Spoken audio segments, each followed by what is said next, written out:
এগিয়ে চলাই হলো জীবন, থেমে যাওয়া মৃত্যু সম। এটা আমরা প্রত্যেকেই জানি। কিন্তু এই এগিয়ে যাওয়ার যে পথ, সেটা কখনো কখনো অনুকূল হয়, আবার কখনো কখনো প্রতিকূল হয়। এই অনুকূল এবং প্রতিকূল এই পরিস্থিতির ওপরেই আমরা দাঁড়িয়ে রয়েছি আমাদের জীবনের সুখ, শান্তি, আনন্দ, সাফল্য, সমস্ত কিছু। কুম্ভ রাশির জীবনেও এরকম অনুকূল এবং প্রতিকূল পরিস্থিতি আছে। বেশিরভাগটা অনেকেই মনে করে যে প্রতিকূল পরিস্থিতি, কিন্তু আমরা যদি গভীরভাবে স্টাডি করি কেন এই প্রতিকূল পরিস্থিতি আসে।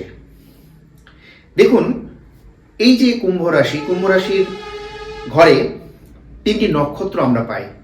সবার আগে ভাবতে হবে রাশির অধিপতি শনি, যাকে আমরা পাপগ্রহ বলি। একই সঙ্গে আমরা এই যে শনির ঘর রয়েছে, যে কুম্ভ রাশির ঘর, যদিও শনির দুটো ঘর, একটা মকর রাশি এবং কুম্ভ রাশি। কুম্ভ রাশিটা কিন্তু পজিটিভ, এটা মাথায়